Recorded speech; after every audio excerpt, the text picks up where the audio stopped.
Hi students. Today the topic for us is poverty. So let's begin with that. उससे पहले अगर discuss करते हैं यार पावर्टी क्या है. सबको पता है पावर्टी. जब भी हम रिलेट करते हैं तो जैसे हम इमेज अभी देख पा रहे हैं स्क्रीन पे, this is something we are able to relate to. Poverty को अगर मैं एक्चुअल में बात करूं हिंदी में, हम बोलेंगे गरीबी. गरीबी एक्चुअल में है क्या? वो सिंपल सी चीज़ है, एक ऐसी सिचुएशन है जहां पर इंसान अपनी डेली बेसिस की नीड्स को भी फुलफिल नहीं कर पाता. यानी अगर मैं जब भी पॉवर्टी को डिफाइन करूंगा, it is a situation where an individual is unable to fulfil the minimum requirements of life. रोटी, कपड़ा, मकान, एक अच्छा पीने का पानी, ये बेसिक रिक्वायरमेंट्स भी वो फुलफिल नहीं कर पा रहा. ऐसा इंसान इज फेसिंग पॉवर्टी. जब हम कहते हैं पॉवर्टी तो एक्चुअल में who are the poor people, तो हम उसे एरिया वाइज देखते हैं. मैं अर्बन एरियाज और रूरल एरियाज अलग अलग बात करते हैं. अर्बन एरियाज में हमारे पास पुअर पीपल कौन है? वी कैन सी, पहली बात तो अर्बन में आते कहां से? They are majorly from the rural areas. जो अपनी रोजी रोटी वहां नहीं कमा पाए, they switch to the urban areas, वहां से माइग्रेट करके आ जाते हैं. एंड यहां पर अगर मैं बोलूं कोई कॉबलर है, बेगर है, रैक पिकर है, those people are referred to as the poor people. Whereas when we talk about the rural areas, वहां पे पुअर इंसान कौन होगा? जिसके पास अपनी जमीन नहीं है, कच्चे घरों में रह रहे हैं, उसके साथ कोई ऐसा है जो दूसरे की लैंड पे काम कर रहे हैं डेली वेजेस पर.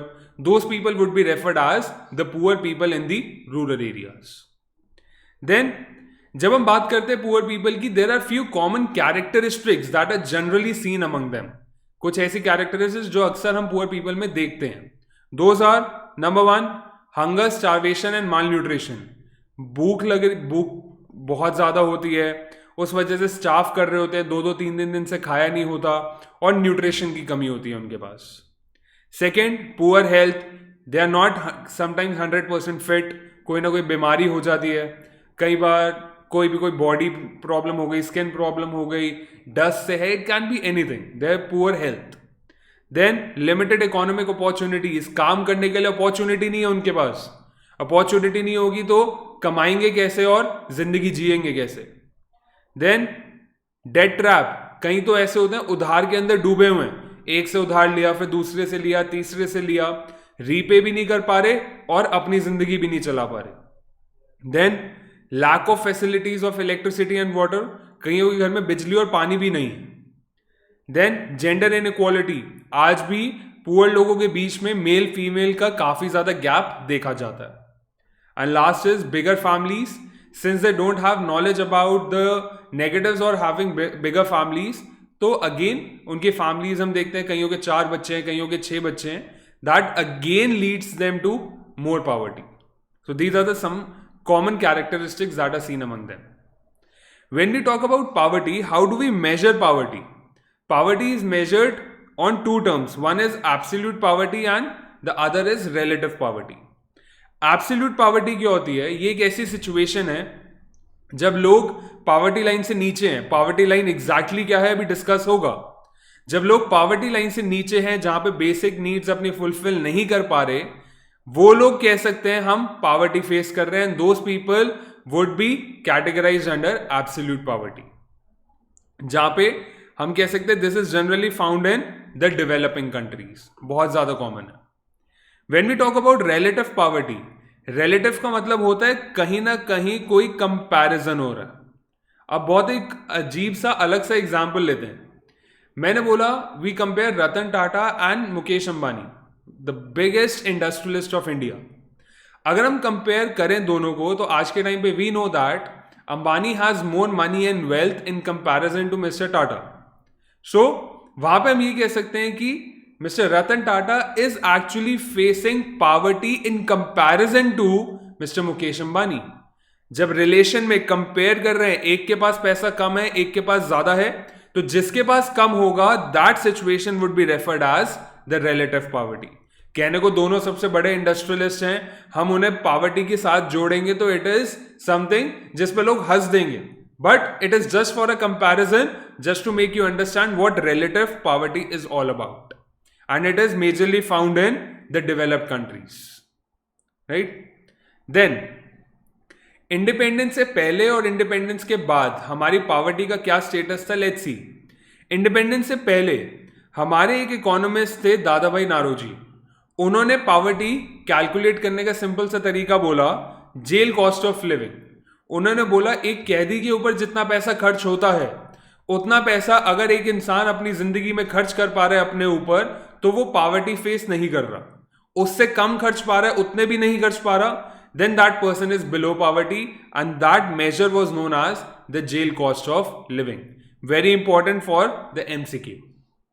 Second, इंडिपेंडेंस के बाद अलग अलग ऑर्गेनाइजेशंस बनाई गई जो पॉवर्टी मेजर करती रही टाइम टू टाइम। जैसे 1962 में प्लानिंग कमीशन ने एक स्टडी ग्रुप बनाया। 1979 के अंदर there was a task force on projection of minimum needs, कि लोग अपनी बेसिक मिनिमम नीड्स कितनी और कैसे फुलफिल कर पा रहे हैं, उसके ऊपर एनालिसिस हुआ। 1989 और 2005 के अंदर एक्सपर्ट ग्रुप्स बनाए गए। तो गवर्नमेंट अक्सर रेगुलर बेसिस पे अलग अलग अटेम्प्ट करती आ रही है to measure poverty. Then major thing, poverty line. Poverty line क्या होती है? इट इज एक्चुअली, अगर मैं कहता हूं, एक छोटा सा डायग्राम बना के देखते हैं। मैंने कहा ये रही एक लाइन ऑफ पॉपुलेशन। यहां पे मैं अरेंज कर रहा हूं वो इंसान जो सबसे कम कमाता है, यहां पे अरेंज कर रहा हूं वो इंसान जो सबसे ज्यादा कमाता है। यानी ये एक ऐसी लाइन है जो इंक्रीजिंग इनकम के बेसिस पे है। तो पॉवर्टी लाइन क्या है? पॉवर्टी लाइन इसी लाइन के ऊपर एक कट ऑफ पॉइंट है। जैसे हमने पॉवर्टी लाइन बनाई, तो हम कह सकते हैं इस पॉवर्टी लाइन पे एक कट ऑफ पॉइंट है। कट ऑफ पॉइंट यानी इस पॉइंट से कम कमाने वाले हमारे लिए पुअर होंगे, इससे ज्यादा कमाने वाले हमारे लिए नॉन पुअर होंगे। सो पॉवर्टी लाइन क्या है? It is a strike out point, ये वाला strike out point on the line of distribution of the population which divides the population into two parts, the poor and the non poor. ज्यादा कमाने वाला non poor, कम कमाने वाला poor. अब इसके अंदर अगर हम देखें तो पॉवर्टी लाइन, वो स्ट्राइक आउट पॉइंट हम कैसे डिसाइड करते हैं? Again we have two approaches for that. Number one is the minimum calorie consumption. एक दिन में इंसान कितनी कैलोरीज कंज्यूम कर रहा है। हम कह सकते हैं रूरल एरिया के अंदर अगर एक इंसान दिन में 2400 कैलोरीज कंज्यूम कर रहा है, then that person would be considered as a non poor person, कि ये इंसान पुअर नहीं है, ये मिनिमम कैलोरी ले पा रहा है। कोई इससे कम वाला होगा तो वो पुअर होगा।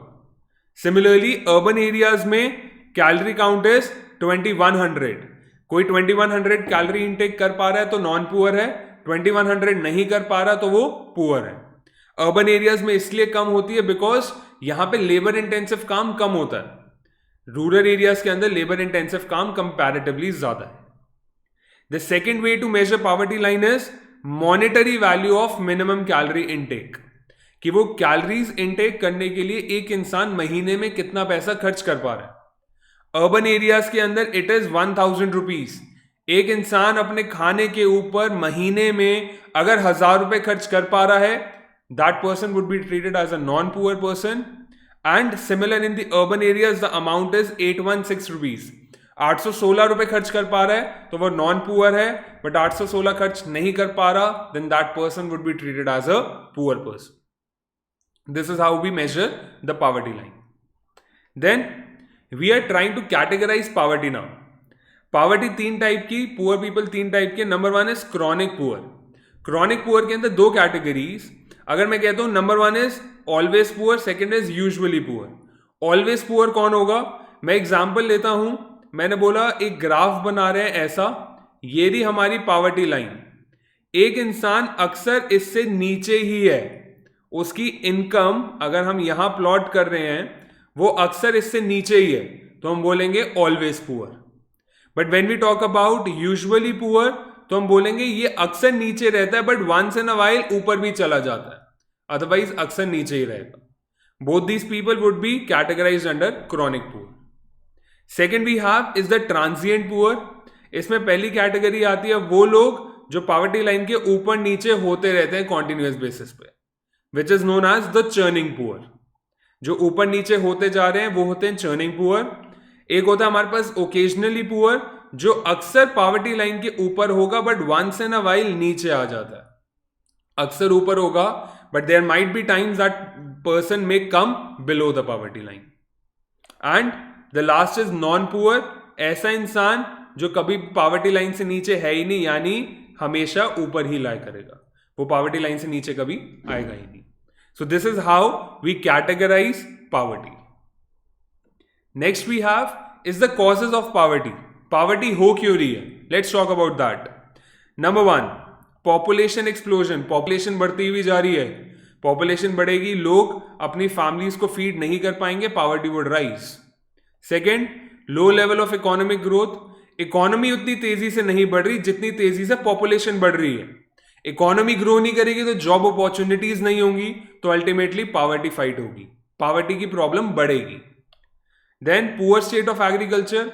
हमें पता है हमारे देश में आज भी approximately 50% people are into agriculture sector, और अगर एग्रीकल्चर सेक्टर ढंग से परफॉर्म नहीं करेगा, poverty would rise. Next is high literacy rate. लोग पढ़े लिखे नहीं है, नौकरी नहीं मिलेगी तो पॉवर्टी फाइट नहीं कर पाएंगे. High level of unemployment. जो बात हुई, जो लोग जॉब ढूंढ नहीं पा रहे या अनएम्प्लॉय हो गए हैं, they will start moving towards the situation of poverty when they will not be able to earn the basic amount to fulfill their basic necessities. Then high level of indebtedness. उधार के अंदर लोग डूबते हुए जा रहे हैं. जितना ज्यादा उधार लेंगे उतना ज्यादा अपने आप को पॉवर्टी की तरफ पुश करेंगे. Inequalities of income. The gap between the rich and the poor. जहां पे कहते हैं rich is getting richer, poor is getting poorer. And last, inflation यानी महंगाई. महंगाई होगी और इनकम अगर नहीं बढ़ी, you will not be able to buy the same amount of resources which you were able to buy earlier. So inflation would also cause poverty. These were the causes of poverty. Then government ने क्या किया इस poverty को reduce करने के लिए? तो उन्होंने 3 तरह की अप्रोचेस अपनाई. Number 1, growth oriented approach.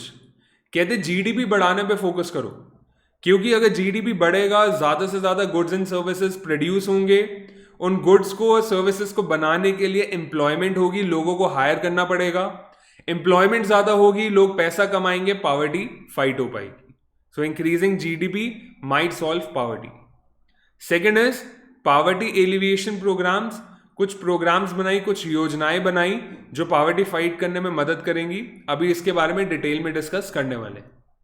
And number 3 is minimum needs program, जहां पे इनका टारगेट था कि जो लोग बेसिक नीड्स फुलफिल नहीं कर पा रहे, सम और द अदर वे उन तक वो बेसिक नीड्स पहुंचाई जाएं. जिसमें कुछ एग्जाम्पल देखते हैं. पब्लिक डिस्ट्रीब्यूशन सिस्टम, जो राशन शॉप्स होती हैं, जो गरीब लोगों को राशन फ्री में या बहुत सस्ता देती हैं, गवर्नमेंट की होती हैं. Second, mid day meal scheme, ताकि बच्चों को लालच आए, वो स्कूल आए, पढ़े और उनका बेसिक न्यूट्रिशन का ध्यान स्कूल में ही रखा जाए. So these are some examples of minimum needs program. मुद्दा आता है, इन पॉवर्टी एलिवेशन प्रोग्राम्स को डिटेल में डिस्कस करते हैं. ये पॉवर्टी एलिवेशन प्रोग्राम्स 2 टाइप के होते हैं. One is the self employment programs, other is the wage employment programs. पहले ऐसे प्रोग्राम्स बनाए गए जहां पे लोग अपना खुद का बिजनेस स्टार्ट करें, खुद का काम स्टार्ट करें, ताकि पॉवर्टी से फाइट कर पाए. और वेज एम्प्लॉयमेंट प्रोग्राम्स, कुछ ऐसे प्रोग्राम्स जहां पे लोगों को नौकरी दिलवा सके, उन्हें ट्रेन कर सके बेटर नौकरी मिलने के लिए, क्योंकि नौकरी मिलेगी, इनकम कमा पाएंगे, पॉवर्टी फाइट कर पाएंगे. ये सेल्फ एम्प्लॉयमेंट यानी खुद का काम, वेज एम्प्लॉयमेंट किसी और के लिए काम. सो कुछ प्रोग्राम्स देखते हैं. इन प्रोग्राम्स के फुल फॉर्म्स बहुत इंपॉर्टेंट है एमसीक्यू के लिए, सो बहुत ध्यान से. पहला, rural employment generation program, REGP. ये क्या करते थे? To create self employment opportunities in rural areas and small towns, जहां पे लोगों को बिजनेस बढ़ाने में मदद करते थे, बिजनेस स्टार्ट करने में मदद करते थे. सिमिलर स्कीम थी प्राइम मिनिस्टर रोजगार योजना. ये भी सेल्फ एम्प्लॉयमेंट में मदद कर रहे थे, but in small towns and the cities. ये वाले जो काम कर रहे थे, ये रूरल एरियाज और स्मॉल टाउन्स में, ये स्मॉल टाउन्स और विलेजेस में कर रहे थे एजुकेटेड लोगों के लिए. तो काम सेम था, एरिया अलग था, तो 2 अलग अलग योजनाएं थी. देन शहरी रोजगार योजना, सॉरी इसका पूरा नाम मिसिंग है, दैट इज स्वर्ण जयंती शहरी रोजगार योजना. तो स्वर्ण जयंती शहरी रोजगार योजना में क्या था? यहां पे ये लोग सेल्फ एम्प्लॉयमेंट पे भी फोकस कर रहे थे, वेज एम्प्लॉयमेंट में भी कर रहे थे, but self employment was their target. Then Swarna Jayanti ग्राम स्वरोजगार योजना, अगेन अ डिफरेंट योजना, जिसमें ये लोग सेल्फ हेल्प ग्रुप्स बनाकर पॉवर्टी फाइट करने में मदद कर रहे थे। सेल्फ हेल्प ग्रुप्स का मतलब थोड़े बहुत पुअर लोग आपस में आके एक ग्रुप बना लेंगे और आपस में एक दूसरे की हेल्प करेंगे फाइनेंशियली या किसी भी तरीके से। So that was again a different योजना set up by the government. These were the self employment programmes. Then the wage employment programmes, 2 या 3 बहुत इंपॉर्टेंट। नंबर 1 संपूर्ण ग्रामीण रोजगार योजना, जहां पे ये लोग काम कर रहे थे सप्लीमेंट्री वेज एम्प्लॉयमेंट में। एग्जाम्पल, घर पे कई बार इलेक्ट्रीशियन आता है तो उसके साथ एक हेल्पर होता है, उस हेल्पर को हम लोग बोलेंगे सप्लीमेंट्री वेज एम्प्लॉयमेंट।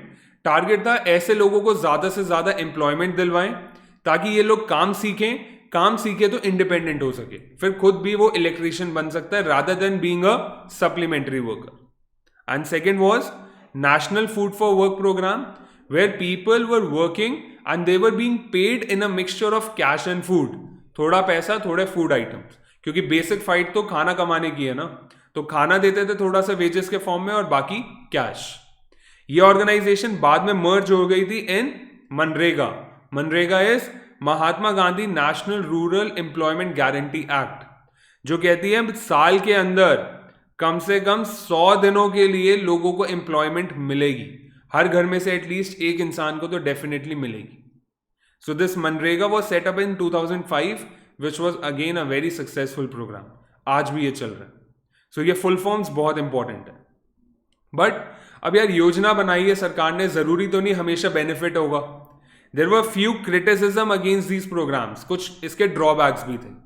वो क्या थे? नंबर 1 लैक ऑफ रिसोर्सेज, जितने रिसोर्सेज चाहिए पॉवर्टी फाइट करने के लिए उतने रिसोर्सेज अवेलेबल नहीं थे। Second unequal distribution of assets, किसी सिटी के अंदर बहुत ज्यादा है, किसी सिटी में बिल्कुल नहीं है। सो जहां ज्यादा होंगे वहां पॉवर्टी फाइट हो पाएगी, जहां नहीं होंगे वहां पॉवर्टी फाइट नहीं हो पाएगी। थर्ड इम्प्रॉपर इंप्लीमेंटेशन, योजना बना ली बट ढंग से इंप्लीमेंट नहीं हुई तो भी दिक्कत। Fourth lack of infrastructure, communication, transport, ये सारी फैसिलिटीज अवेलेबल नहीं थी। And last lack of active participation of poor people, जिन लोगों के लिए प्रोग्राम्स बनाए अगर वही लोग पार्टिसिपेट ही नहीं करेंगे तो गवर्नमेंट इसमें क्या कर लेगी, फिर गवर्नमेंट ये पॉवर्टी एलिवेशन कभी नहीं कर पाएगी। So when people are not participative it is difficult to pull them out of the situation of poverty, right?